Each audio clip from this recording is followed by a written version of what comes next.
Bridget Casey in her 28th season. She is assisted by Chanel Melton, Henry Colon, and Jordan Gallin. Officials for tonight's contest are Roger Saraiva, Eric Curtis, and Nathan Mendes.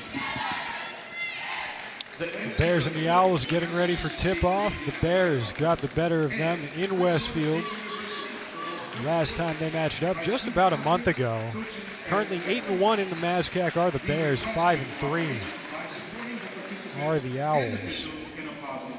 You know, that 8-1 the MASCAC says numbers for this team's record. And any other intimidating actions directed at officials, student athletes, coaches, or team Luke Mansfield and Josh Yentz here with you on the call. Starting for the Owls, DeAngelis, Williams, Sheldon, Pond, and Grant.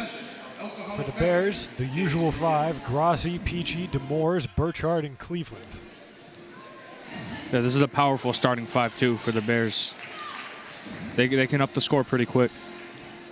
We've seen this Westfield team operates in a unique way, often 5 on, 5 off in terms of substitutions, full court pressing the entire game. That's given the Bears struggles in the past, but you're sending out a veteran starting five here. 3 seniors, a grad student, and Burchhardt, the junior. As Demores and Grant meet in the middle for the jump ball. Grant wins the ball, and Williams will take it up now for the Owls. DeAngelis working on Grassi.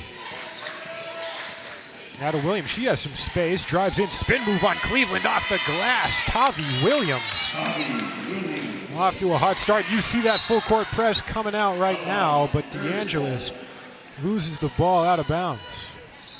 You know, the full court press, it can either give you problems or it can cause problems for the other team. See right there, it caused some issues for the Owls, despite being able to get the turnover. As Piche will take it up now for the Bears. Grassi fires all the way across to Morris, thinks about the shot in the corner. Burchhardt will fire away. She'll miss it. Grassi keeps it in bounds, swings up top to Cleveland. Gets back underneath in the corner. Pond closes in. Grassi misses off the rim. Piche now mid-range, cuts down a 2. And the second shift getting ready to sub on already for the Owls. It's almost a guarantee when Kylee Piche pulls up from the mid-range. High percentage shot for her. Yeah, that's probably the shot she has going best. That and the half-court buzzer beater. Yeah. Seem to be her specialty. What a find. Blocked, though, is Haley Burchhardt. She'll get the ball back herself, and Burchhardt puts one up. What a way to respond after getting denied on the first attempt. The Bears trying to full court press of their own. Burchhardt and Grassi pressing up DeAngelis and Williams. They got to get out. Turning it over, Piche forces the ball free. Grassi in transition, and Kylie connects with Kylie for 2 points. You know, that's what I mean. The press can either work for you or it can work it against you, and it worked for the Bears right there. DeAngelis. Got Williams to her left now. They switched. Demores staying with DeAngelis. Outside, Maddie Pond. Off the side of the rim. Grant with the rebound. She'll miss as well. Piche right in front of the scorer's table. I think they're going to say she stepped out of bounds. No, Nope, they'll call a foul. As the second 5 come on. Foul called on Pond. It would take a little bit of a push right there when Piche was going for the ball.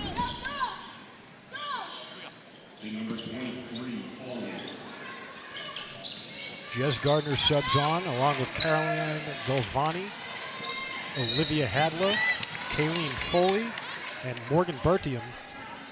A veteran group out here as well for the Owls. Most of their team, seniors and juniors. And that's what you need to develop a winning squad. You need the upperclassmen. And most of these players out here for the Owls were here in that MASCAC championship game where the Bears mounted a second-half comeback, securing the victory. As were some of these Bears. Piche, Cleveland, Grassi, Demores, all a big part of that.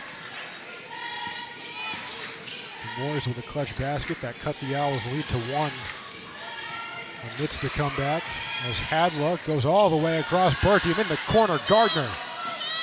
That one almost got a shooter's bounce, but Cleveland's there for the rebound.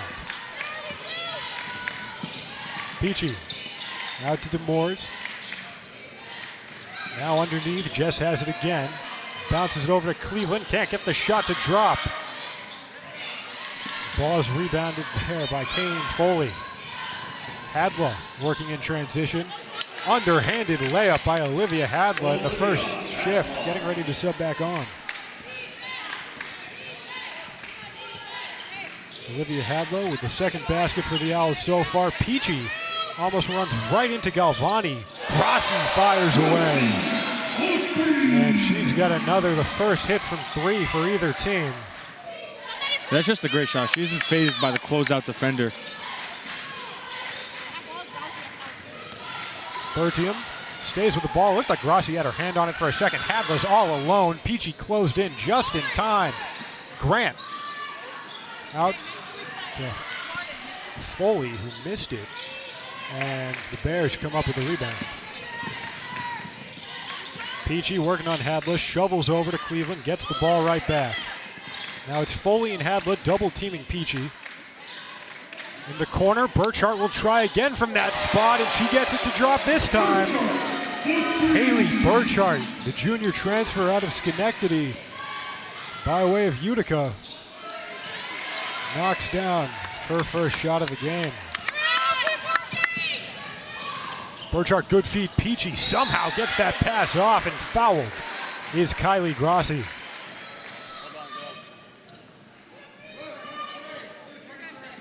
Foul is called on Foley as the starting 5 will sub back on for the Owls. Second team foul, Grassi at the line, shooting 2, Owls substitutions.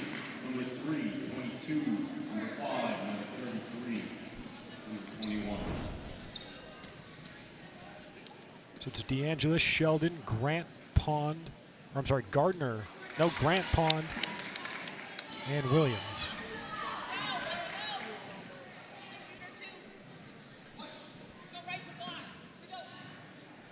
As Grassi will take her second free throw.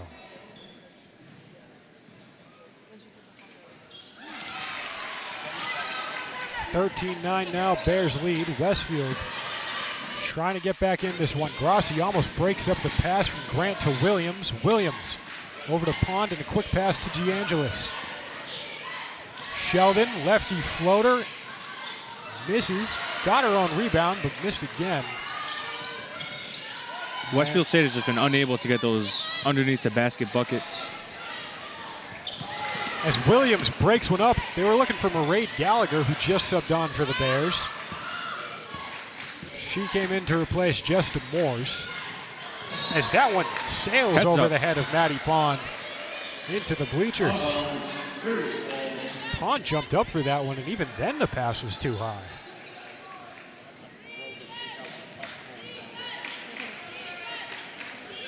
You got to be paying a lot of attention. If you're in that front row, like, that is the danger zone. Hey, how many times have you seen videos of people on their phones and they get domed with the ball? Yeah, not an entirely uncommon occurrence. I've never seen it here.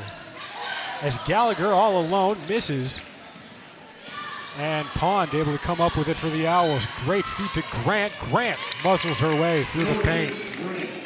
And gets a basket there after the Owls had been held quiet for quite some time. You know, granted, I haven't seen that happen with the crowd, but we have had a couple come our way in the scorer's table. Yeah, we had a few. Lexi Thompson will sub on the MASCAC Rookie of the Week, as she'll replace Haley Burchhardt. So she'll join Mairead Gallagher, Kylee Piche, Kylie Grassi, and Ariel Cleveland on the floor for the Bears. As Gardner, Galvani, Foley, Hadla, and Berthiaume on the floor for the Owls.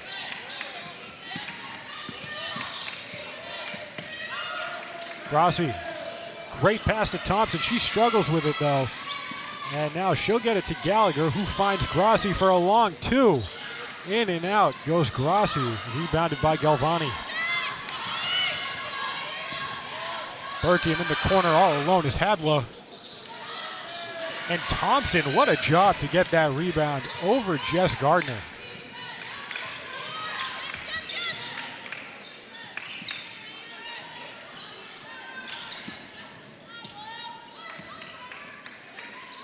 Grassi thinks about the shot, goes to the corner for Thompson instead. She's doubled up. They break that one up looking for Grassi, but it's going to be a foul here on Galvani. As the Owls make a substitution, and it's 4 of the starting 5, except Ashley Ames will come onto the floor for the first time. The other 4 remain the same. The shot clock under 3. Grassi just has to let it rip. And a shot clock violation here for the Bears. I'm not sure what Piche was doing. She was trying to set someone up and create some space, I think. I think she might have thought there was a foul call and that the shot clock would have reset. But neither of those things turned out to be true. Nope.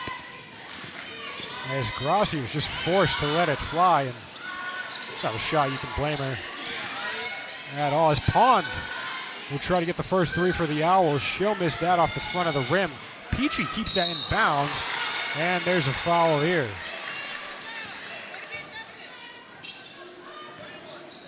Foul called on Hannah Sheldon. Sophie Bradbury in to replace Piche.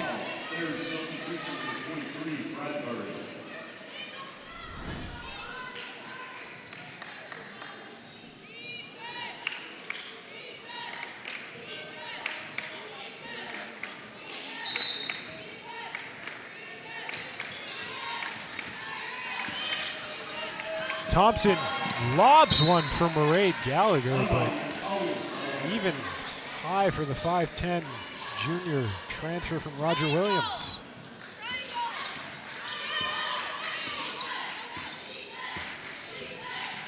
Sheldon bounces it over to Grant. Now it's Ames, one-on-one with Bradbury, bounces it over. Grant guarded by Cleveland. Double team coming on here by Grassi, and the Bears force a turnover. Gallagher trying to work through Pond.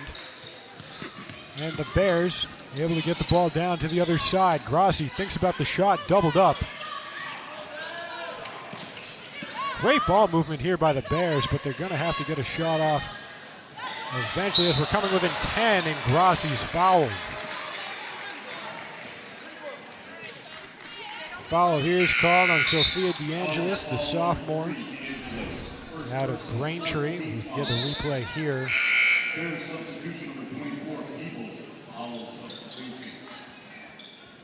You really can't get a good look at what Sophia DeAngelis did. Yeah. I think she got her arm in there, or at least that's what I assume. Yeah, these substitution rotations don't like anything I've ever seen. Again, a little bit of a different look. They've kept some of the same players of the second shift, but Downey and Davis are now in the game. Jess Gardner, Olivia Hadla still out there with Morgan Berthiaume. So 3 of the 5 remain. As Peebles was looking for a foul call that she probably should have had. Yeah, that's a tough one. Yeah, it looked like a foul from at least where we stand. Peebles recently subbed on to replace Gallagher. Cleveland does a good job poking that one away. Now it's Grassi in transition for Bridgewater.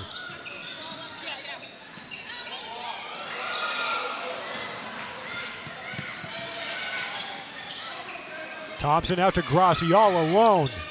Kylie Grassi. All the time in the world, and the senior captain and all-time leading scorer for the Bears cuts one down. It looks like these referees are kind of the opposite of the other ones. They aren't quick to blow that whistle. That wasn't in play. Yeah, the whistle, especially in the second half of the men's game, was getting, they were getting their money's worth. The Westfield State coach is losing his mind. And granted, we have seen a women's game. It was not this officiating group, but we have seen a women's game that's gone over 30 fouls. Yeah. Within the month.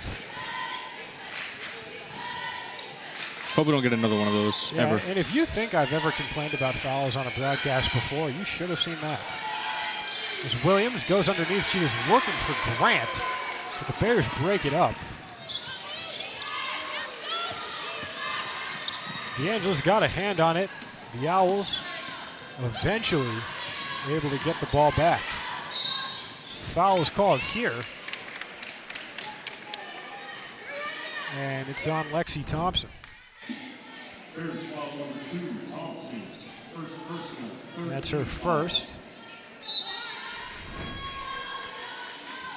Third foul for the Bears. The Owls have 4. Bears force a turnover. Bradbury comes up with it. Grassi now to Thompson. She'll work inside. Swings to the corner. The Bears try a 3, knocking it down. Cleveland. Mario Cleveland just a couple weeks ago had that 30-point performance. And she was firing away from beyond the arc. Looks like she's picking up where she left off from that game. That was insane. 30-second timeout called by Westfield State and Andrea Berthiaume, as it's the first timeout for either team. The Bears have the Rainham youth team out here showing some love to Bridgewater. Here, take a look at the stats real quick. Westfield State only 3 of 15 from the field right now, 0 of 5 from 3. And this is a team, they have a lot of players averaging double digits a game, and they only have 6 points. I mean, you look at the numbers coming in on the season for some of these players. Hadla, Berthiaume, Grant, Pond, Gardner. All have double digits or around that on the season, around the 11, 12 points per game mark. And dare I speak, Caroline Galvani, the freshman, who's seeing a lot of playing time here in a veteran lineup. What a feed from Thompson to Peebles. My goodness. There's a foul here on the other end. Bears foul number 13 for Moores. Second personal, 4th team foul. Second foul on the game for Jesta Moores. this is what a great pass by Thompson. 42, Cleveland. So looking at it right now, 6 Owls in double digits points per game. Grant leads them with 17.6. Then you have Hadla, Pond, Galvani, DeAngelis, all with double as well.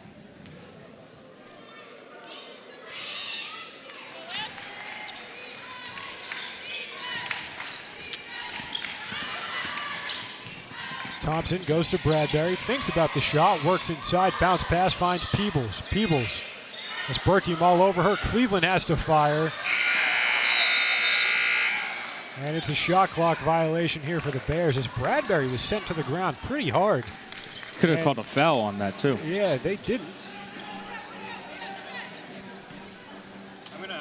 As the first quarter will expire, the second shift will go on. They're the basketball team. I know. Yeah, I'm asking if they're going to be ready to play it. I thought about the band. I was like, No. I was like, we ain't got time for them. So the first 10 minutes, the Bears lead 21-10.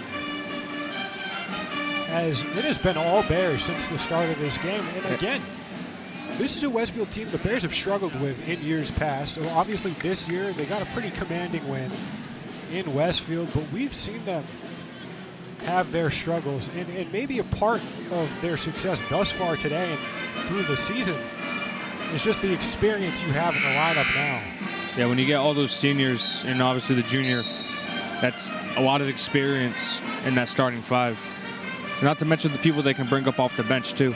Exactly. That championship game, you look at it, Grassi, Demores, Peebles, Cleveland were all sophomores, and then Piche was a senior, but other than that, you had a relatively young lineup who really hadn't seen a whole lot of Westfield in that capacity. But Westfield had a young lineup as well. You look at this roster right now, a lot of those players for both teams played in this game or that game as well. Pond forces a turnover off the errant pass by Bradbury. DeAngelis now to take it up on Thompson. Goes to Pond in the corner. Pond over to Williams. Off the front of the rim.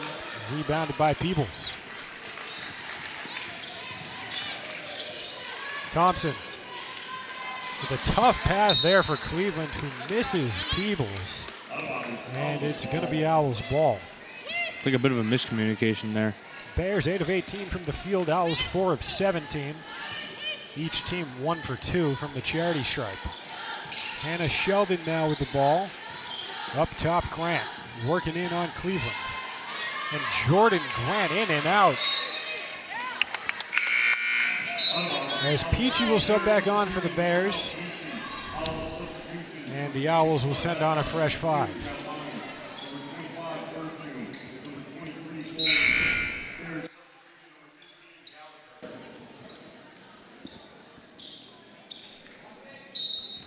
Bears will also send out Mairead Gallagher. And a long 3 from Galvani. She'll miss into the arms of Thompson. Piche goes high off the glass. She'll miss. Thompson with the rebound. Now Grassi out to Gallagher with a no-look pass to Cleveland. And Thompson called for a travel. That's been something she struggled with a bit this season, as she gets called for one there. The first travel called for either team. Yeah, it's just split-second stuff, being able to get the ball out before you take that second step. Hadla pulls, misses that off the glass. And it was Cleveland with the rebound for the Bears. Grassi bounces it over. Gallagher off the glass. First points off the bench for Mairead Gallagher. As a foul is here called on Kylee Piche, reached in there on Morgan Berthiaume. And that'll be the first for Piche, first for either team in the second quarter. As Haley Burchhardt will get ready to sub back for the Bears. Berthiaume in and out, unlucky bounce there for the junior. They just cannot find the bucket so far. But even then, just some unlucky bounces have been happening for this team as Thompson putting her body on the line. The reigning MASCAC Rookie of the Week. Unselfish play right there. And Berthiaume gets a little bit of revenge there after the unlucky bounce on the last possession. Grassi now working on Grant. Working on Gardner, I'm sorry. Berthiaume to Hadla. Trying to work by Piche. Double team drives in, and Olivia Hadla with a strong basket there for the Owls. Shipping away here. Cleveland takes it up now for the Bears. Gallagher's going to let that go, tipped by the Owls. And a wise decision there by the junior.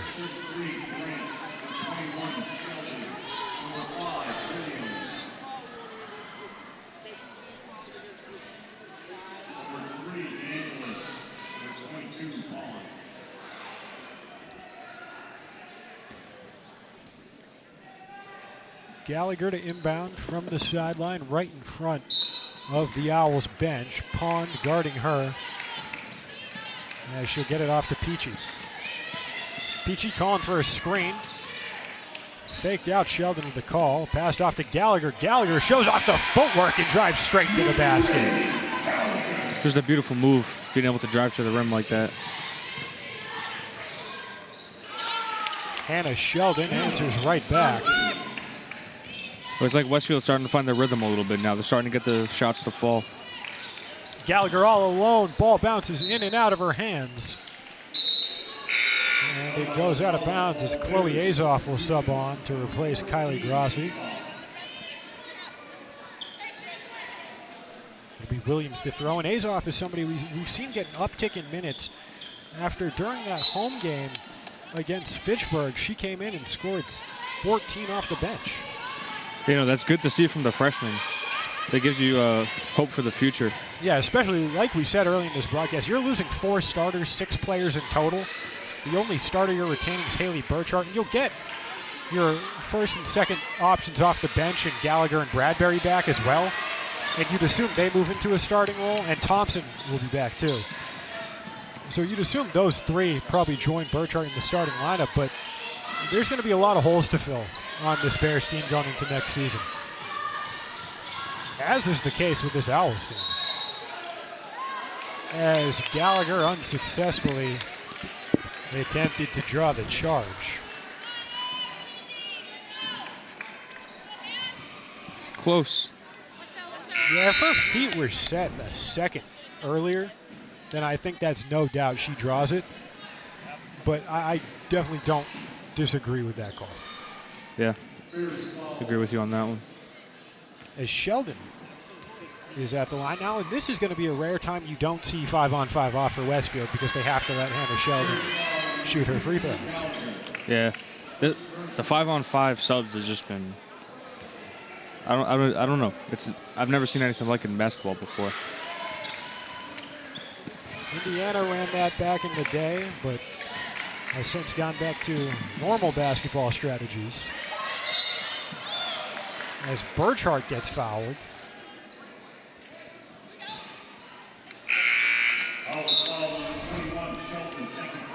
Sheldon called for a foul. As Kayleen Foley will sub back on.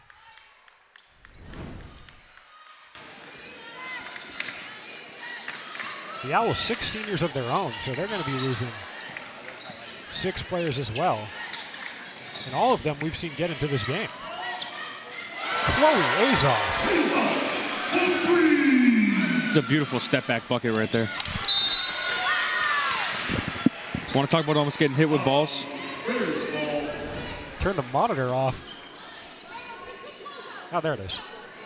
I tried to put my hands out for that too, but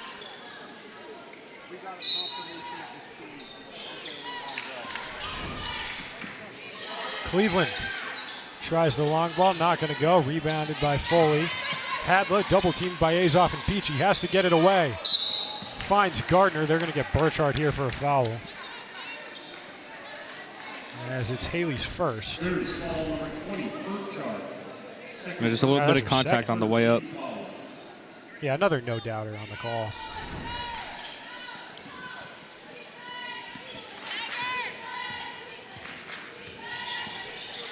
Berthiaume drives inside, almost loses the ball on the ground. Gallagher's got her hands around it. And they're going to call a jump ball, but the possession arrow in the way of the Owls.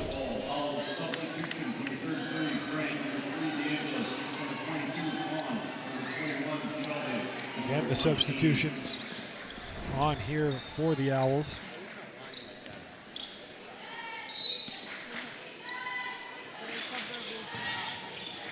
Sheldon trying to work around Piche. Was looking for Pond, who was guarded closely by Gallagher. There's a whistle called on Cleveland. That's her first personal. Looked like a bit of a grab. Yeah, you can see it just looked like she got a piece of the waist of Jordan Grant. Pond. That was a long three. Sheldon almost got her hands on the rebound.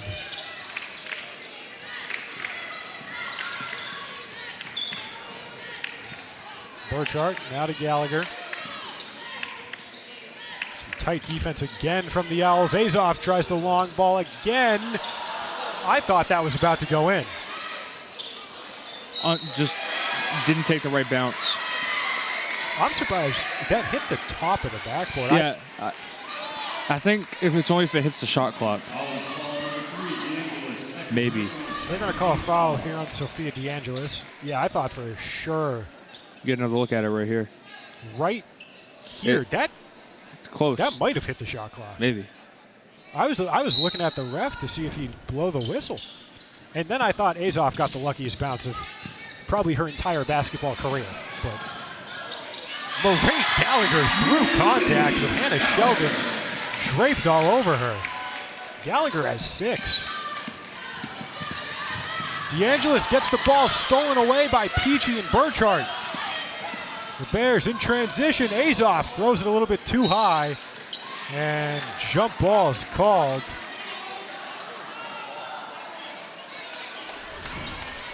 Foul is called on Hannah Sheldon. Get a look at it here. Piche is not afraid to lay out. Any means necessary to get the ball. See Burchhardt fought for that. As the foul is called on Sheldon. Again, the new 5 on for the Owls.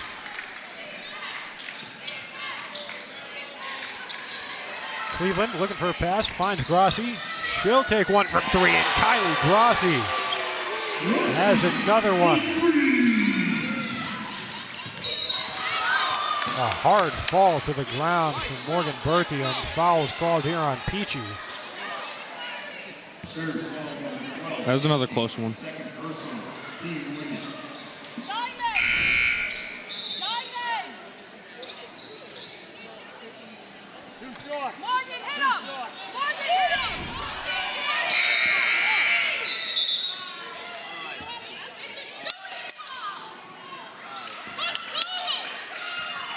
So they called it a foul on the floor initially, but the Bears are already in the limit. So Berthiaume is going to go to the line. As I think the refs lost track of how many fouls they had called. As long as they don't get up to 30, it's fine. Yeah, that's the baseline. 30 fouls.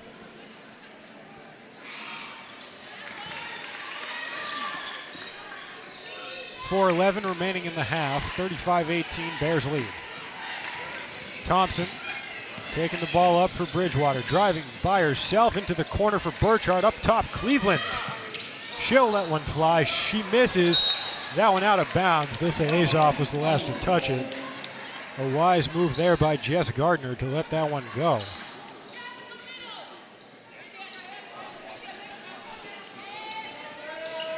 Out there playing with her high school teammate, Morgan Berthiaume. A junior and senior for Westfield, both graduates out of Webster.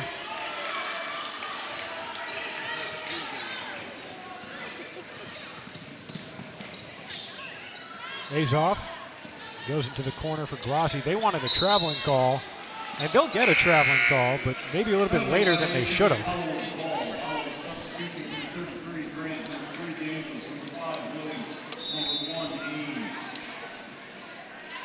As the Owls will sub on 4.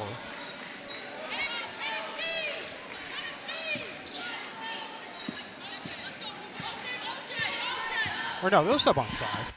Just a different look 5 than what they have been going with, I believe.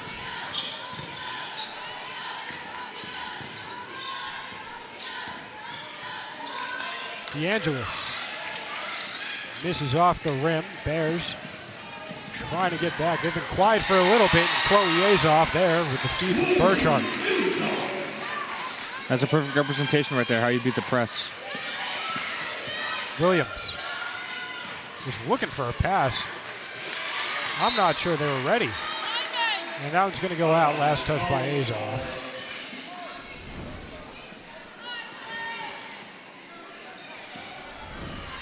So it's Thompson, Grassi, Azoff, Burchhardt, and Peebles on the floor for the Bears. Ames, DeAngelis, Williams, Hadla, and Grant for the Owls. Is that one too high for Jordan Grant? Goes out of bounds. Bears ball.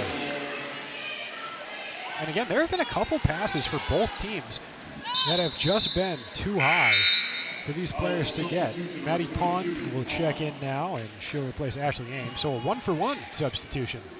Shocked. For the first time other than when Sheldon had to shoot free throws. Grassi bounces it over to Burchhardt. Now Azoff thinks about the 3, goes inside on Williams. Azoff misses off the glass, rebound by DeAngelis.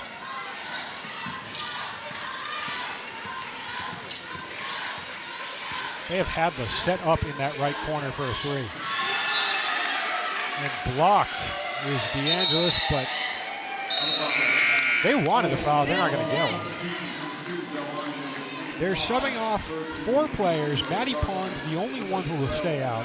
So DeAngelis, Williams, Grant, and Hadla will sub off. Berthiaume, Gardner. There's so much to keep track of. Berthiaume, Gardner, Calvani.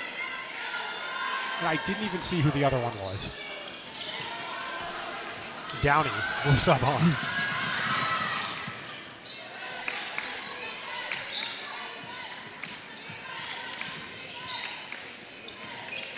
Peebles trying to work her way in, passes to Grassi instead, and Kylie Grassi has 14. Fouled here is Morgan Berthiaume. That's going to be on Thompson.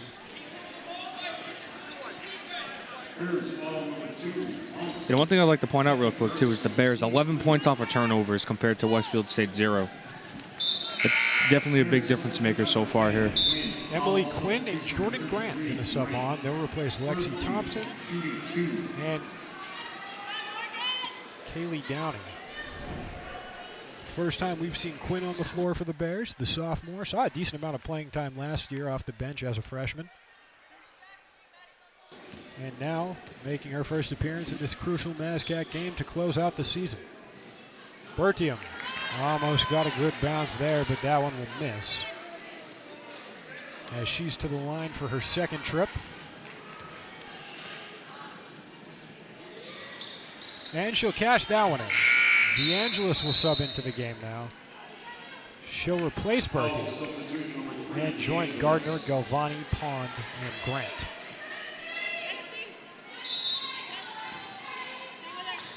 So the Owls have really started to mesh their two units apart as DeAngelis with a huge breakup there.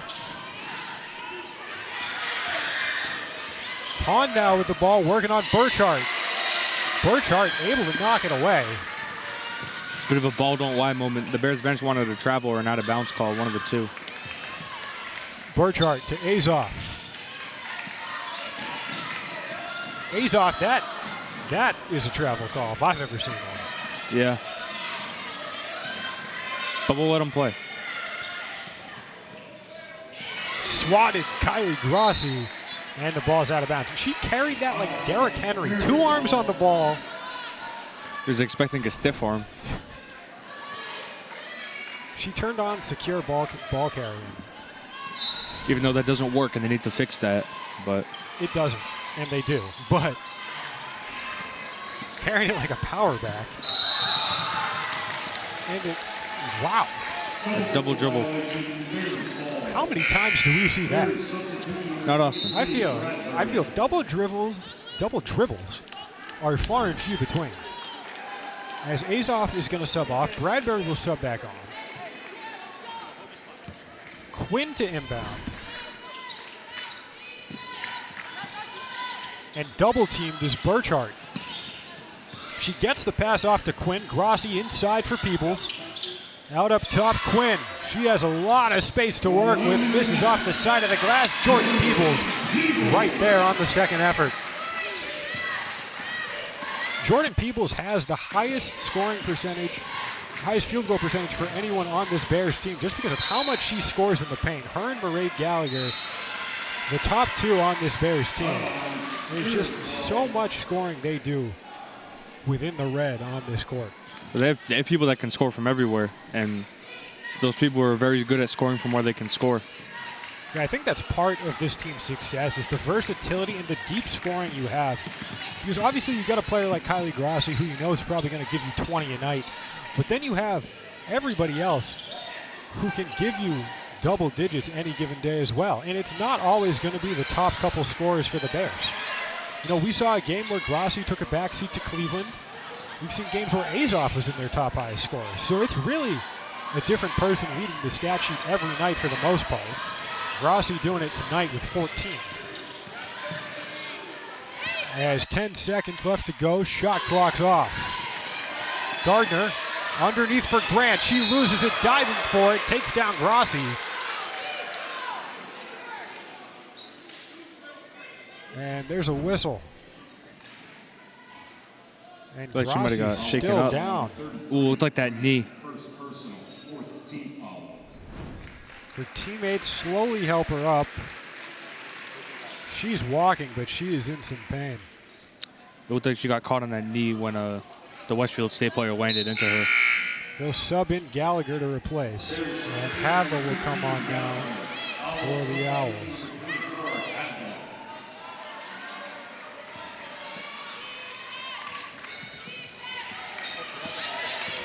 Burchhardt fouled here by Galvani.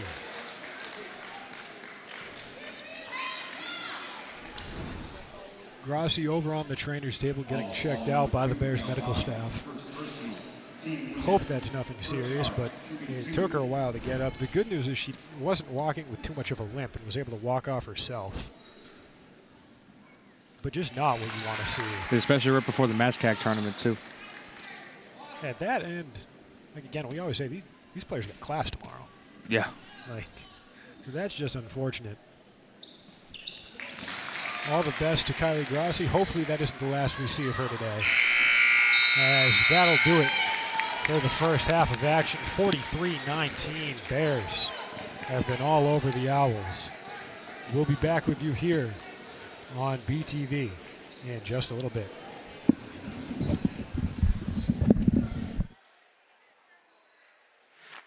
Cybersecurity is in high demand. There are over 750,000 unfilled cybersecurity jobs in the nation.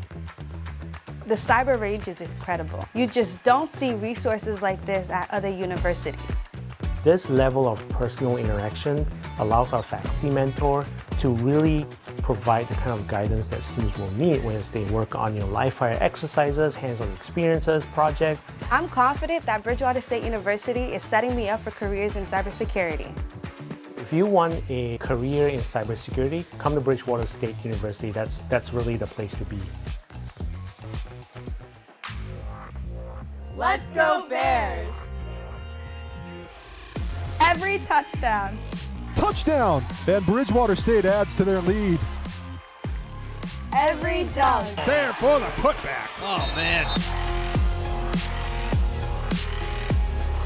Every three. That's good.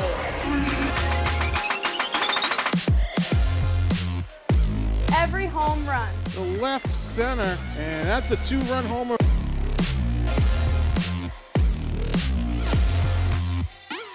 You're watching BSN powered by BTV. Every day's a great day to be a Bear.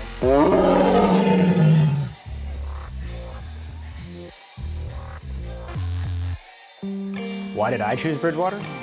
I have always wanted to be a pilot. I just love the flying. The education I got helped me get the job I have today, a senior accountant at Cumberland Pharmacy. I'm getting the chance to do independent research on type 2 diabetes. We are Bridgewater State University. This is what the future of local TV could be if we don't act now. Local access television is the connection to your local community, but its future is in danger. Without legislative action on how it's funded, local TV will inevitably fade away. If we don't act now, an invaluable source of local programming will become extinct. We stand to lose one of the only sources of free speech media, one which is equitable and accessible to all. Local TV keeps you connected, informed, and entertained. Our neighbors are the faces of local TV. You are the voices of the community, so let's continue to be heard. We need you to act now. Save our stations. Call your state representative and state senator and urge them to support House Bill H-74 and Senate Bill S-34. For more information, visit fatv.org/SOS. Boxing is back in Bridgewater. Granite Chin Promotions, in association with Bridgewater Television, bring you a night of fights featuring Joe Bush, Anthony the Gentle Savage Andriozzi, James Pitbull Perkins, and Kevin Big Gulp Nagel. All to benefit a veterans nonprofit organization in Bridgewater, the Fire for Effect Foundation. February 24th, doors open at 6:30, first bell 7 p.m. Tickets at the door or online at granite-chin-promotions.ticketleap.com. That's granite-chin-promotions.ticketleap.com.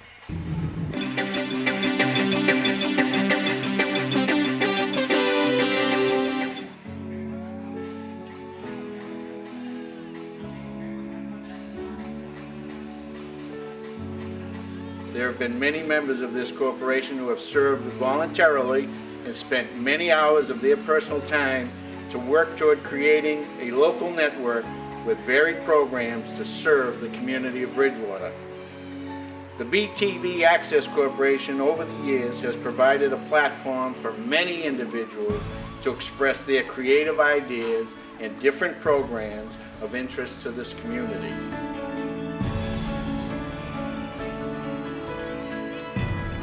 This is a community facility. BTV Cable Access is here to present and to represent all the voices in town, all of the varying attitudes and ideas and feelings that Bridgewater has.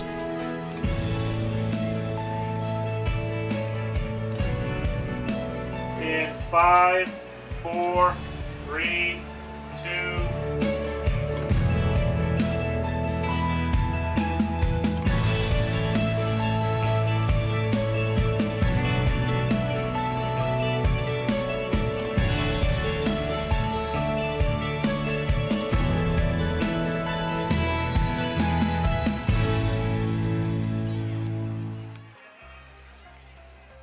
For me, being a part of Division III is all about having the opportunity to interact and engage with student athletes on a daily basis in a way that we may not find at any other division.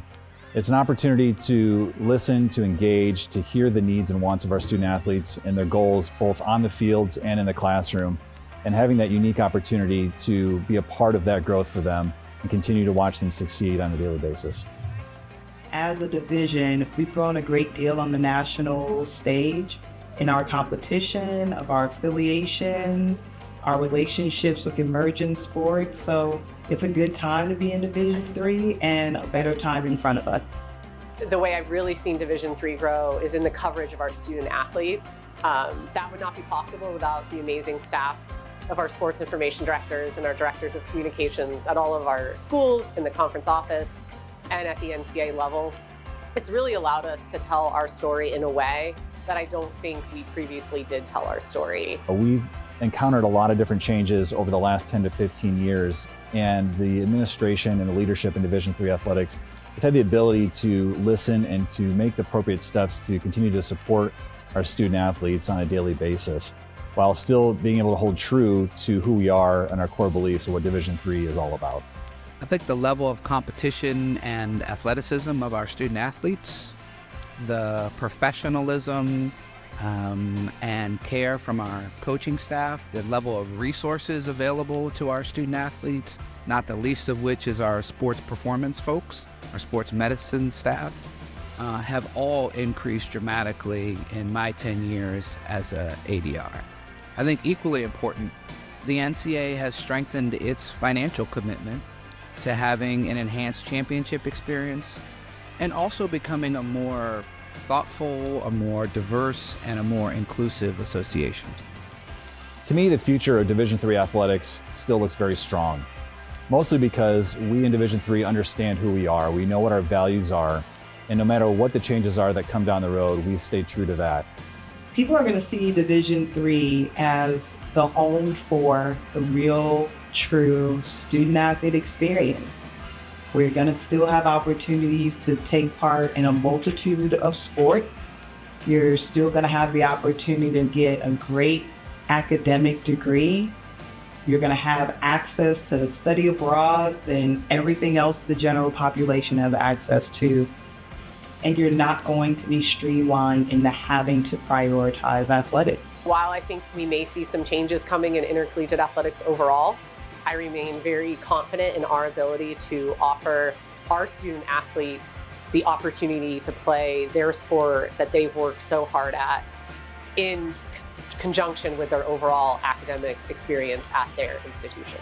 Through my experience in Division III and through all my teammates and classmates and people in National SAC, I really hope that the participation continues to grow and student athletes stay student athletes. I think our strategic focus on offering a comprehensive and inclusive educational experience, a more sustainable business model, and having an outsized impact on student success and well-being will be increasingly attractive to a larger and more diverse group of schools. To me, being part of Division III is being surrounded by people who their academics and their athletics is 1A and 1B. Those two priorities are always at the forefront of everything, that we do, and that's what makes it special. Yeah, I mainly picked Division 3 because of the balance. I think I wanted to play basketball competitively, but also get, a good education at a rigorous institution. So that was the main reason why I was looking at Division 3 as a whole. As a former Division 3 student athlete, I'm so thankful for the opportunities that I had, both athletically and academically. Now I have a job where on a daily basis, I get to give back. I work with some amazing administrators, and hopefully we are now providing the student athletes with the same opportunity and experiences that I was privileged with. I think for Division 3, our ability to offer a fulsome experience, a fulsome academic and educational experience, similar to other enrolled students, is in fact the secret sauce of Division 3, and that's what makes us so special.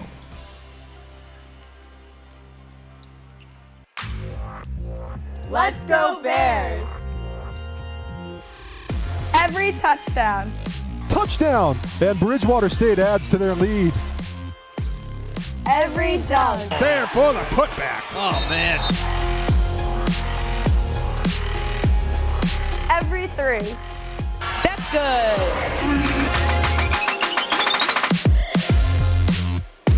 Every home run. The left center, and that's a 2-run homer.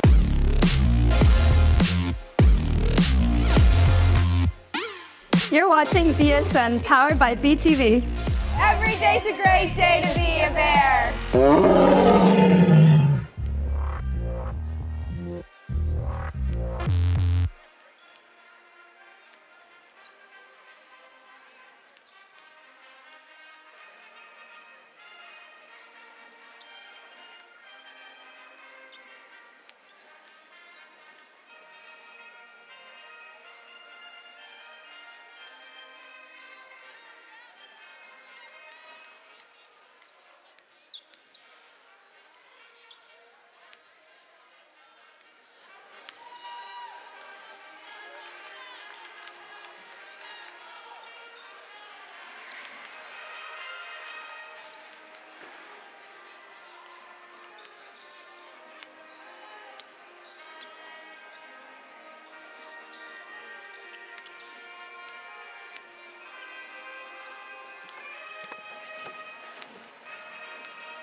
The Bears lead the Owls 43-19 after the half. Kylie Grassi leads the way with 14 points, but she went down at the end of the half, was over on the trainer's table for a little bit in halftime, had her ankle taped up. She's down there on the floor warming up.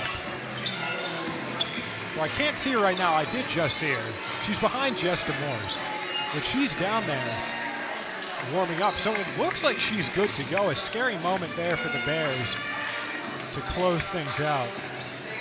But it would seem that their leading scorer will be fine to finish this one out.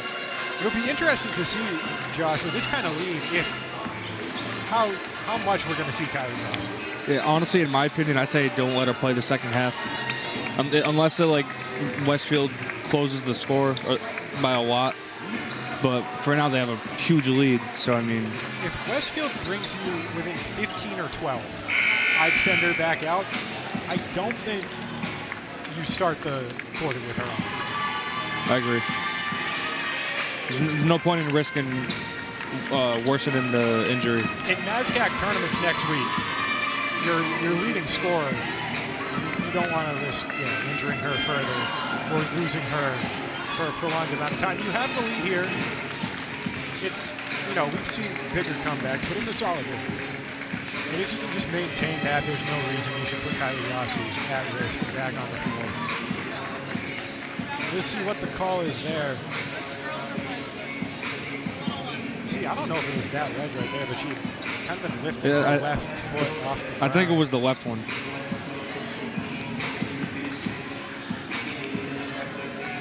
Let's see, she was trying not to put too much pressure on it. Is she?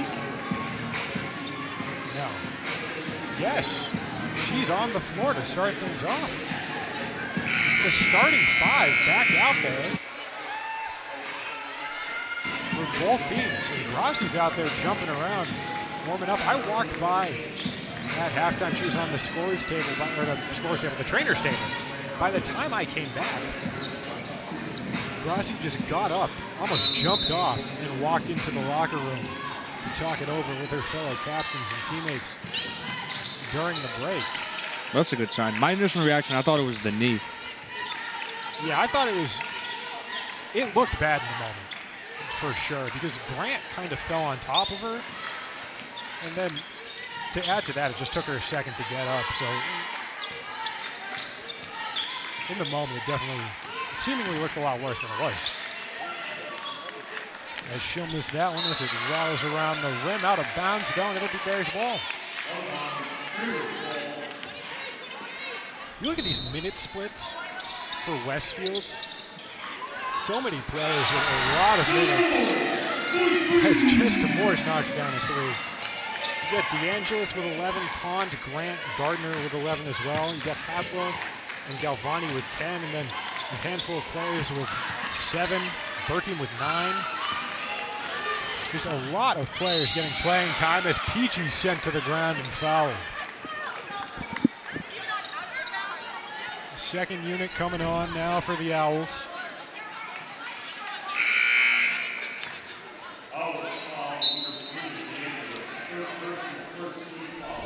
Sophia DeAngelis called for the foul.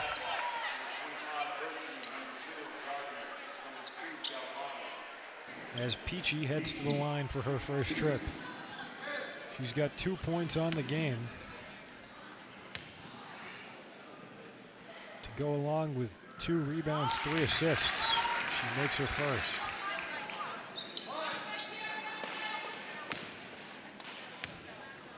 The Owls have been held to 10 or less in both quarters so far. Scoreless here in the third. Granted, we're less than a minute into it. But the Bears have already put up 4. And less than 10 points a quarter is not going to win you games. Not to question anything, but it does make you wonder that if the 5-on, 5-off substitution sometimes kills momentum, because if you get hot and get in a groove out there, and then you just sub off, chances are you're not going to be feeling the way you did once you went to the bench. As 2 turnovers in succession there, the Bears forced one, the Owls got one back, thanks to Jess Gardner. As she barely keeps that one in bounds. Tiptoeing at the baseline, Hadla fires away from 3 and right into the arms of Jess DeMoores.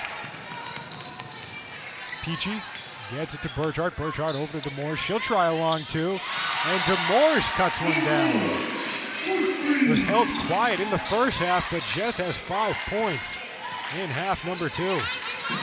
And she's so hard to defend, too. Such a high release point on those jump shots, and obviously she can go to work underneath the basket, too.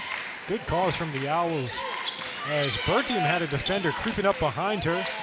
Teammates warning her, and the Owls maintaining possession. Berthiaume working inside, and one. Morgan Berthiaume.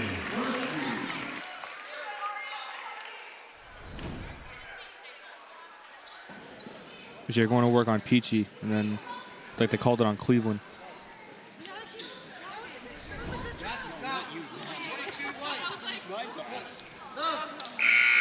So the foul is on Cleveland, like you said. For a second, they called it on Berthiaume. but obviously not the case.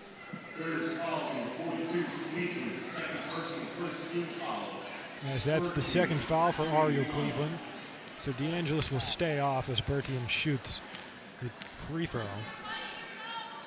This is her third trip to the line already. She cashes it in, and DeAngelis will sub on.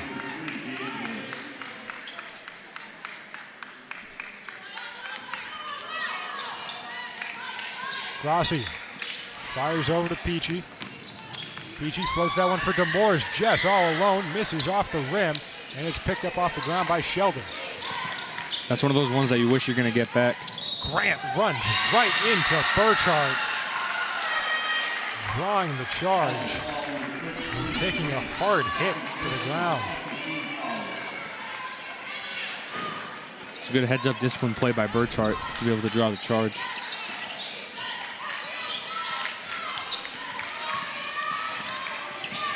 Piche takes it up on Sheldon.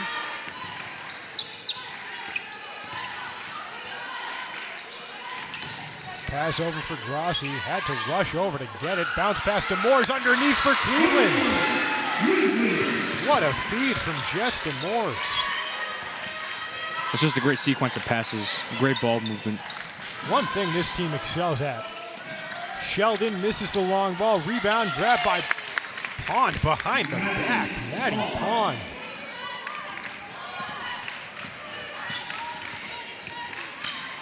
Piche runs right into a sea of blue jerseys.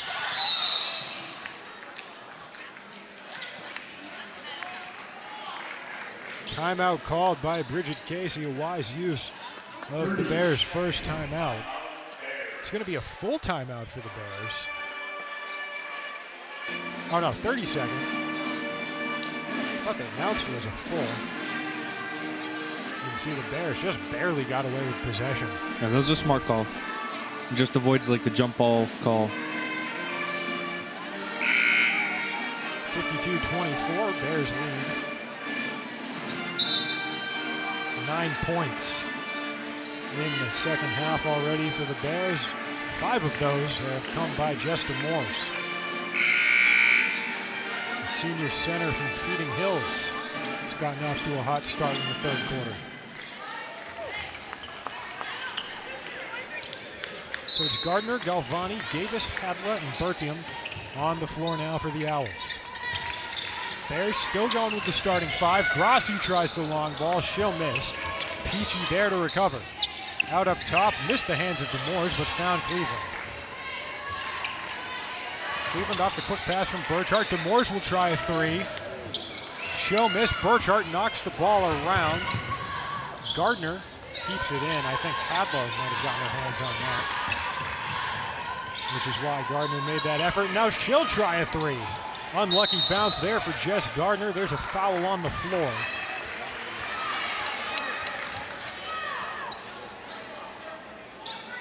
And it's on Piche. Alexa Davis also on the court now for the Owls.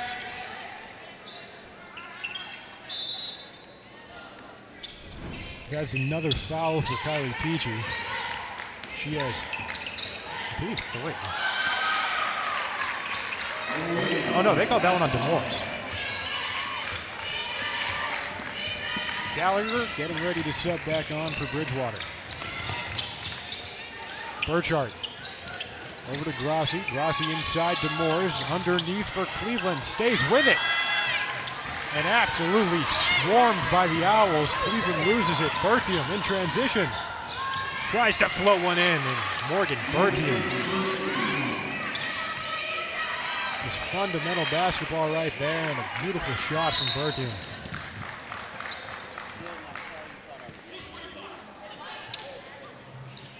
Call foul here on Berthiaume. 5 on, 5 off now. Now, Steve, your statement earlier is correct. The Owls just got a little bit of momentum there, and they just subbed a full 5 off. We'll see how that affects their scoring.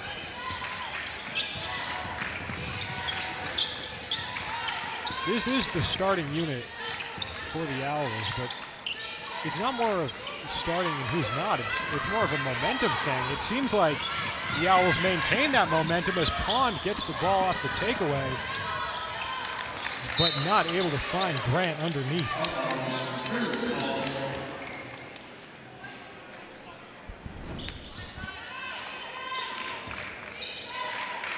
Just a little too high on the pass for Jordan Grant.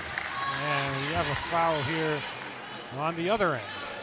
Hannah Sheldon.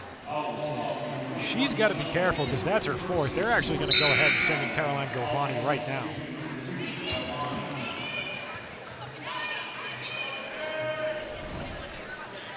Thompson now in for the Bears as well as Mairead Gallagher.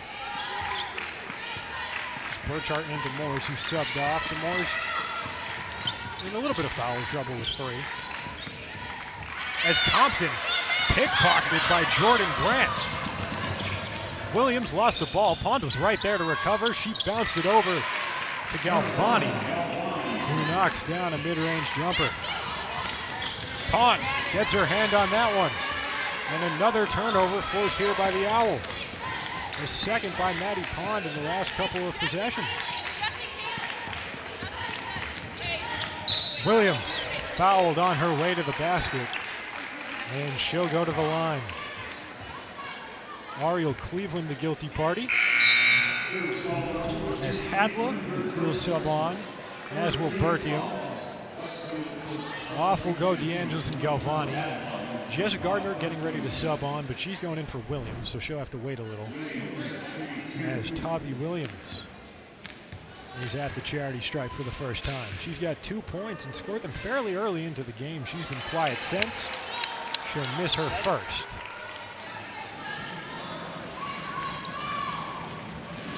Bears crowd getting into this one, trying to throw her off her game. And that one comes up shy as well. Out of bounds. Are they going to say that was out on Gallagher or Grant? It'll be Grant, as Gardner will sub in to replace Williams. So she joins Pond, Hadla, Berthiaume, and Grant. Cleveland. Trying to work past Berthiaume. Now it's Grassi who's double teamed. Gallagher in the corner, drives in, kicks out to Grassi, missed her, but Grassi able to track it down. Piche tries the long two, and that's the shot we were talking about earlier. Kylee Piche's got that one going. Bread and butter from that spot. Berthiaume finds Gardner. Pond for 3 in the corner. Maddie Pond knocks one down.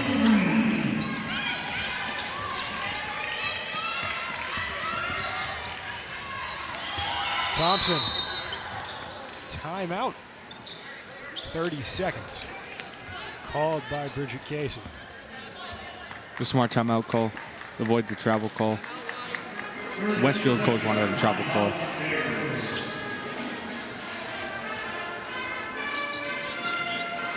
.34-33 is the score. 3:27 left to play in quarter number 3. And Westfield outscoring the Bears here 14-11. First time they've been over 10 in any given quarter this game. And it goes without saying, this would also be the first time they've outscored the Bears in any given quarter this game. 31.7 from the field to the Bears 42 even. 13.3% from 3 to the Bears 36.8. That 3 by Maddie Pond was only the second 3 that they've hit all game. The other one came by way of Galvani midway through the first half. Yeah, they started off slow, went 0 for 7 to start. And it's still been rough going from outside. And this is a team that's got some shooters. When they're on, they're on. Hadla, Pond, and Galvani amongst them. But the 3 ball has just not been dropping for the Owls today. Grassi in the way of that pass. Thompson able to get it off the ground. Deep feet to Cleveland. Piche there with a rebound. She'll miss, and Jordan Grant able to get the defensive board. Hadla sails one over the head of Maddie Pond. Burchhardt will sub in to replace Thompson. And that's just a pass you can't throw. Nope. Pond was all alone, and I understand wanting to get it to her in that corner where she just hit the 3, but you can't rush the pass. Yeah, Westfield's been playing at a very high pace on both ends. Yeah, it was just a tough position to be in. She had to turn around to even look at that ball. As Westfield sends on a couple more substitutions.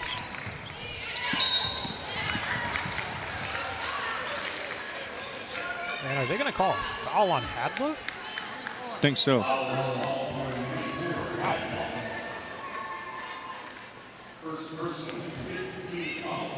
So Haley Burchhardt will go to the line for her first time. And this is a Bears team we've talked about in prior broadcasts that has struggled from the charity stripe on the season. Burchhardt, one of their most consistent free throw shooters. And that doesn't count as the announcer's jinx because she missed it before I said that. So, Split second too late on that. I just want the record to show that was intentional on my part. It was in your head, though. Well, yeah. She makes this one. So she made the one after I said it, which, that's good. 55-33 now as Williams underneath for Davis. Davis swings to Pond, but there's a whistle and a travel call on Alexa Davis. Grant will sub in to replace her. Mairead Gallagher had some contact there. She's off the court, headed over to the trainer's table now. I didn't see what it was, but I think it's... Yeah, I didn't catch it either. Her hands. They'll send in Bradbury. Yeah, she's got a cut on her hand. Official word from the truck. So she'll sub off for now. Bradbury comes in. This one's poked away by Pond from behind Grassi. It'll go out of bounds. The senior out of Holyoke, the last to touch it. And it will remain Bears ball. Just a good job, though, defensively, getting in there clean. Yeah. And getting all ball to knock it away. You know, in the men's game earlier, we saw a lot of foul calls that they were quick to blow the whistle on. And it was that same situation, a defender just trying to reach behind the ball handler and getting their hand caught in the cookie jar. But Pond able to get away clean on that one, and the Bears come up empty. As she's all alone, great pass to Grant, who somehow keeps it in bounds. She dropped it off the initial pass. And missing off the glass was Williams. Bears working quickly now. Grassi. That one takes a roll off the rim. Galvani getting ready to sub back on. Hadla taking it up now for the Owls.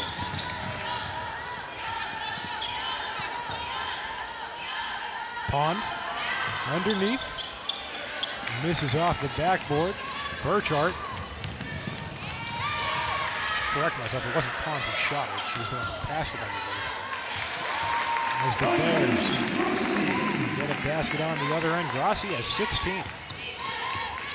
And no fouls yet. No fouls. That's good. Playing a majority of this game. Hadla from the corner. Just a third three-pointer for the Owls late in the third. Hadla's got 10 points now. Peebles working on Grant. Spin move in the paint. Misses off the side of the glass. Hadla with the rebound. Pond to her left. Williams to her right. She'll slow things down. Goes off to Pond. Maddie Pond lets one fly off the side of the rim. And it's Bradbury who comes up with the rebound. Bradbury. It almost went coast to coast. Williams now over to Grant. And the Bears draw another charge. But Burchardt's on the ground. Azoff getting ready to sub in.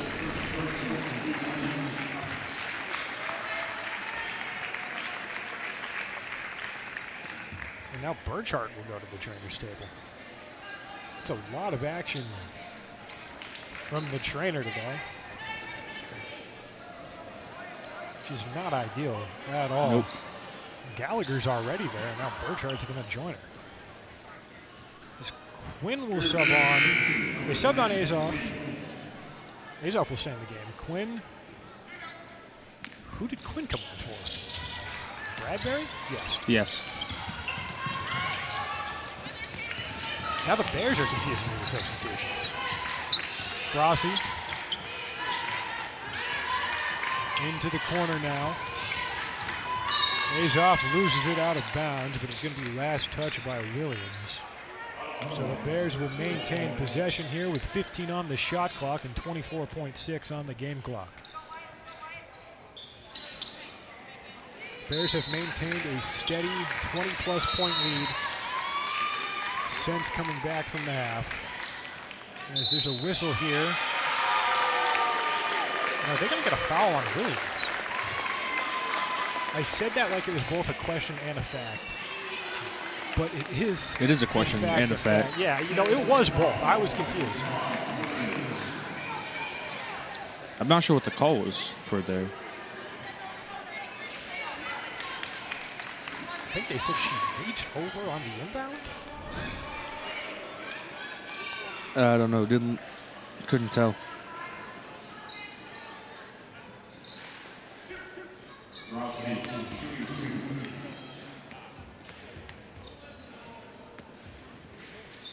You can see her hand cross the sideline during the inbound, and then she got teched up after that. And you can see on that replay, Kylie Cosme, after that initial whistle, mouth what to whoever was sitting next to her on the bench.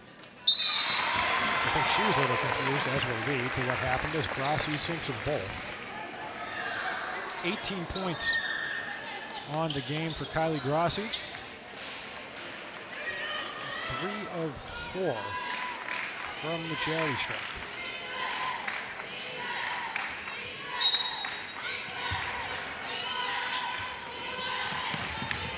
Quinn off the inbound.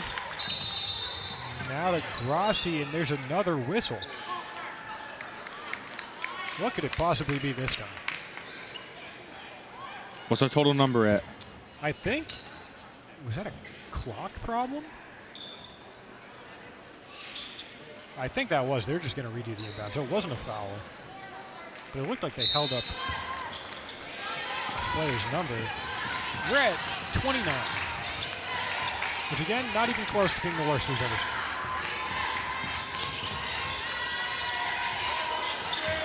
Azoff. Working on Galvani, goes to the corner for Piche. Game clock winding down, blocked by Galvani. And she tried to feed it deep for the buzzer beater to Downey, but didn't get the pass off in time. I'm not sure Downey would have been able to get a shot off anyway.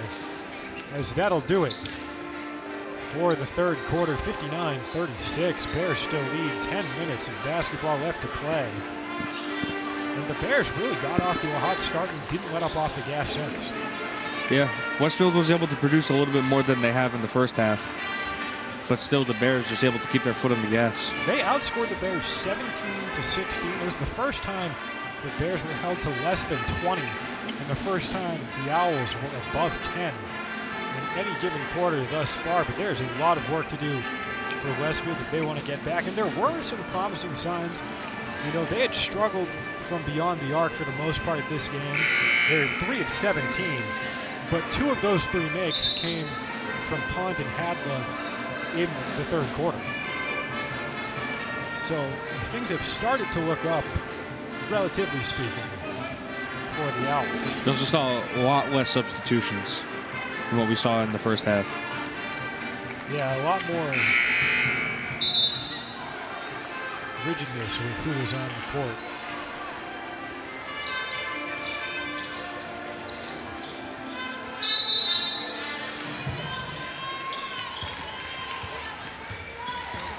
Ten minutes left to go. Owls start with the ball. It's Williams on Piche. Williams blows right by her, tries to take it to the house. Misses off the glass. Jordan Grant's there. She'll miss, and DeMoore's there for the rebound. Jess barely keeping her balance. Keeping the ball in bounds. Azoff in the corner now. Tries the mid-range 2. In and out for Chloe Azoff. Long ball. Grant misses off the bottom of the backboard. Williams tries to float it in. She'll miss. Grassi goes up for the rebound. The shots like those are supposed to be the guaranteed makes.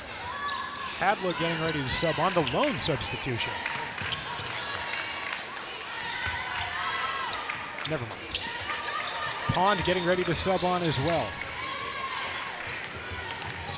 Grassi trying to get some space. Rifles one underneath for Piche, fading away. Kylee Piche. That mid-range jumper once again for the grad student. DeAngelis misses that. What are the odds all 8 of Piche's points are off that mid-range too? Very high. At least, I can tell you for a fact, at least 6 are.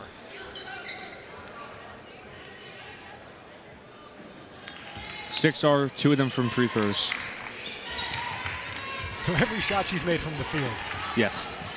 Is that long too. DeMoores underhands one into the basket.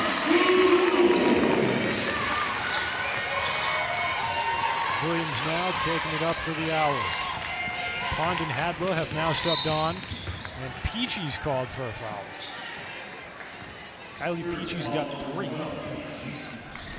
Mario Cleveland's got 3. DeMoores has 3. I believe Thompson has 4. So some Bears in foul trouble here. Some Owls in foul trouble as well. Sophia DeAngelis has 3. Everyone else on the floor has 1 or less for the Owls. DeMoores all alone off the glass. And Jess has 9. We've really seen her turn it up in the second half so far. All 9 points for the senior center coming in the second half as DeAngelis and Sheldon get ready to sub on.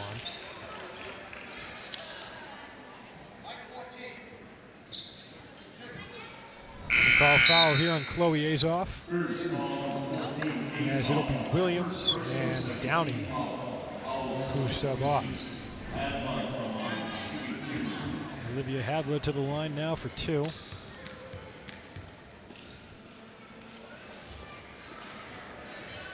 As she gets her first, 11 points on the game now for Hadla, one of the seniors on this Owls roster.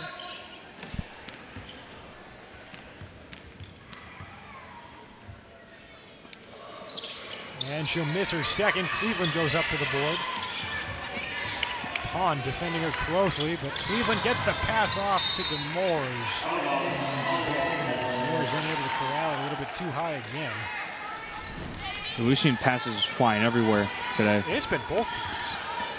It has. And for whatever reason, it seems that it's been the tall players on the receiving ends of all those passes that have been even too high for them. As Grassi picks it off, Sheldon was looking in the corner for Grassi right to the other end.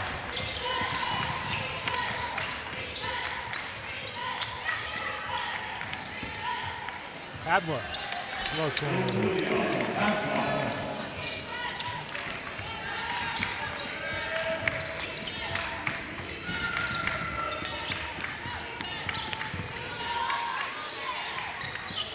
Poked away there for a second by DeAngelis. Cleveland is right there for the Bears to get it back. A couple of substitutions. It looks like Van Etten and Rice getting ready to come on for the Bears. Cleveland tries the long ball. She'll miss that one. DeAngelis there for the rebound. Bit of a range tester right there. We've seen her hit from that range before. DeAngelis, I don't know if she intended to pass that or what, but Ponder's right there regardless. Sheldon misses from the corner. Azoff was there for the Bears to get it back. Azoff tries to pull one off the glass, but it takes an unlucky spin around the rim. And the Owls have it now. Sheldon took it herself. She had Pond calling for the pass all alone in front of her. And Pond didn't seem thrilled about that decision. Nope.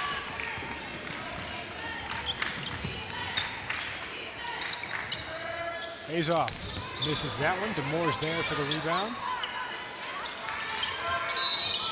Cleveland now, and she gets fouled. As the Bears going to send on a string of substitutions. Good news, Haley Burchhardt. Oh no, she was going to be one of them. Now she's not. Erin Rice, the senior captain, Lewis graduate, comes on to replace Kylie Grassi. Van Etten's going to come on, I believe, to replace Cleveland once she shot her free throws.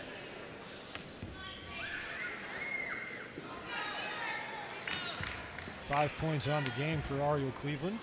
Her first trip to the Charity Sharp on the night. Grassi, Piche, and Burchhardt, the only players for the Bears who have shot free throws. Only 5 players combined for these two teams have actually seen the Charity Sharp. Berthiaume and Hadla, the only 2 for the Owls. Well, we've seen a lot of fast breaks and open buckets. So that's probably the main contributor as to why. But with 32 fouls, only 5 players. As Pond forces a turnover there, gets it to Hadla. Hadla, one-legged floater, and she gets fouled. That one's called on Rice. Ashley Ames and Tavi Williams will sub in. They will replace Sheldon and DeAngelis.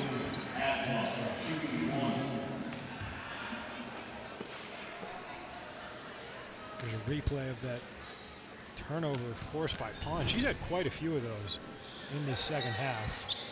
As Hadla again with a trip to the line makes that. So 3 points come off of the turnover there, forced by Pond off Cleveland. And they have Ames watching Azov closely. They're going to call her for a carry. We've seen a carry. The triple crown. A double dribble. This is unprecedented. Seen everything. What else can they call that they haven't yet? We haven't seen an up down yet. We haven't. That's about it. And with the way your announcers jinx go, maybe we might see one right now. It's rare you get one of those. Wow. Another double dribble.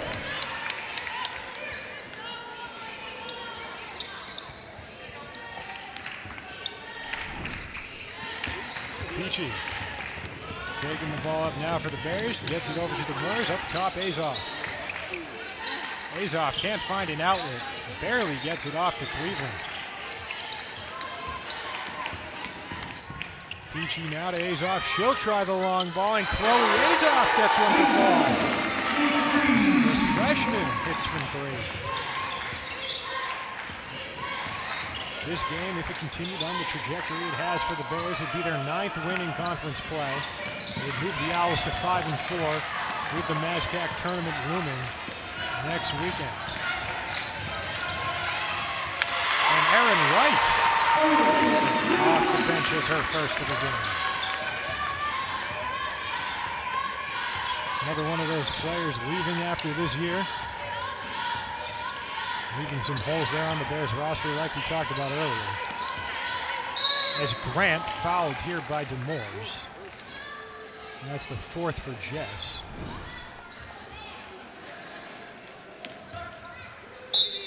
As they'll send on Jess Gardner. And for a second, they had Bridget Van Etten down getting ready to sub on, and she just never, I think she went back to the bench.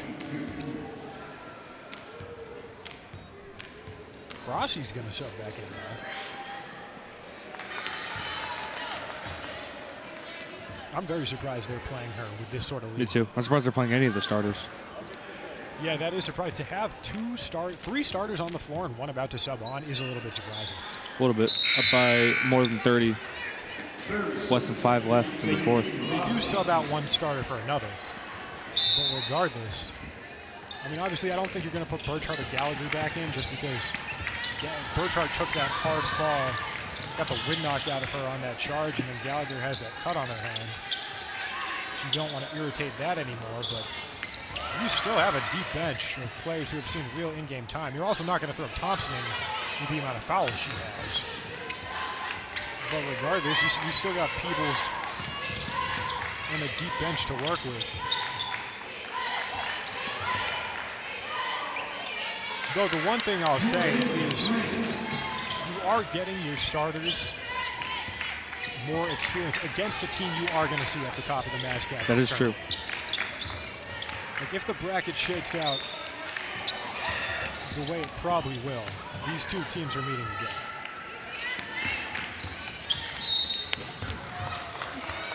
And I'd hate to say it for the Bears fans, but I strongly doubt that it'll be this big of a deficit next time these two face off. Maybe. But you never know. Anything can happen. They're going to go with another starter. Burchhardt's out there. And Thompson's going to go out. So Pond just subbed off for the Owls. Caroline Galvani subbed on. And Burchhardt now in for the Bears.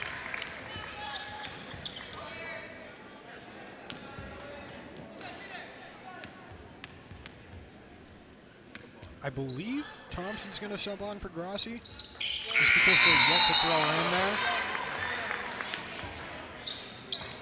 there. Incorrect. She'll sub in for Piche. And I might just be seeing how certain rotations work. Yeah, they have been getting the top of the lineup some relevant experience. We haven't seen a lot of Peoples this half. As Rice forces the jump ball. Possession arrow knows the way of Bridgewater.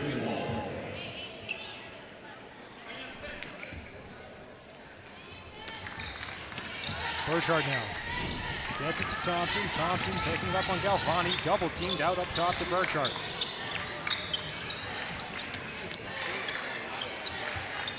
Grassi rifles one across to Rice. Rice back out to Burchhardt. Good ball movement here by the Bears. Shot clock coming within 10. Cleveland's all alone. She'll miss that one. And the rebound snagged by the Owls. Burchhardt breaks up the pass. Going upstairs, dribbles behind her back, drives in. Does a good job of avoiding the travel, but that results in a turnover. And before I can even finish that sentence, Grant fires it right to Erin Rice.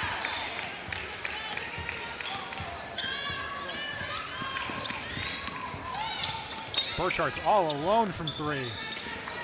That one almost got a lucky bounce. Galvani closed in well. As Hadla will take it up now for the Owls. Inside for Grant. That's a size mismatch if I've ever seen one. The 5'11" Grant working on, I believe, 5'2" Haley Burchhardt.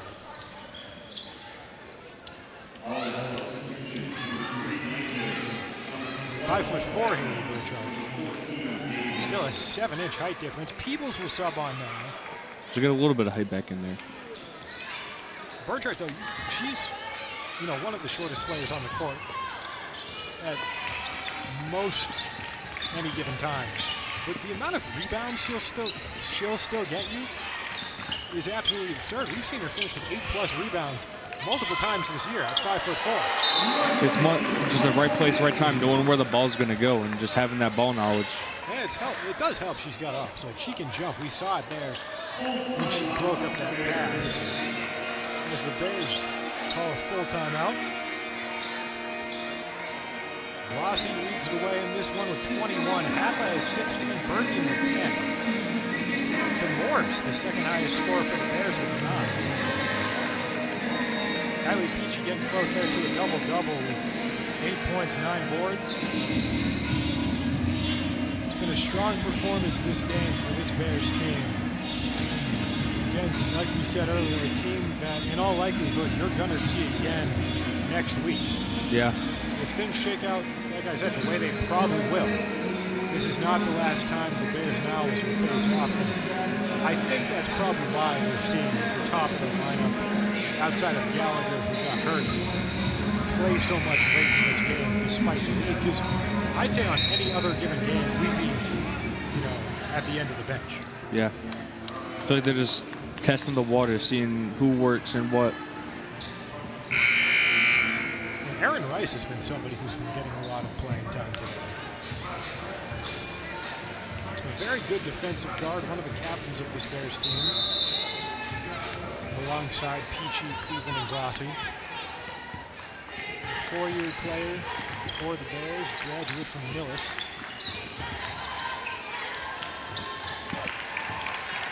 Galvani knocks him down from beyond the arc. Rice and Hannah Sheldon of Westfield State faced off a couple times in high school. Sheldon, a former Milton Lancer.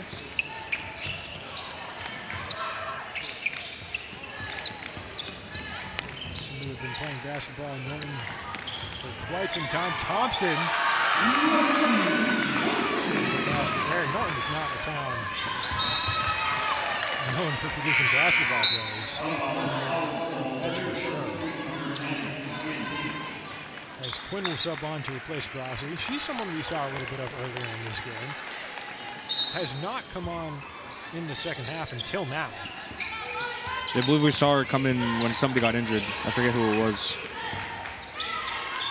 As Burchhardt stumbling to keep her balance.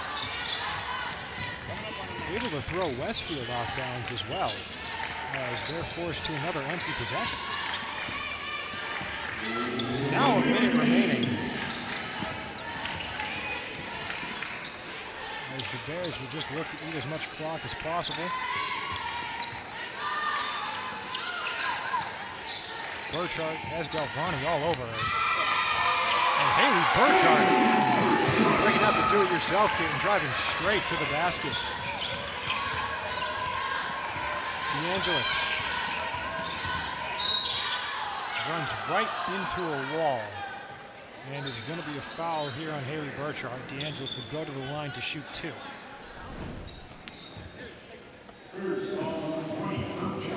Third foul of the game for Haley Burchhardt. As DeAngelis will take her first trip to the free throw line. Prior to that, it had just been Grant, Hadla, and Berthiaume who had gone for the Owls, as DeAngelis makes her first.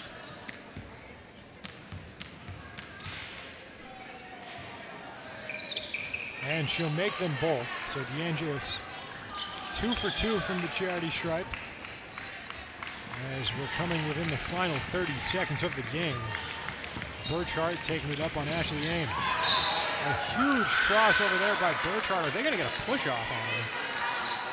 They will. I don't know about that one, especially with 25 seconds left in the game. Just don't call it. Let the clock run out. Yeah, I'm definitely not running that. That's the 4th. Did she even touch her? I don't think so.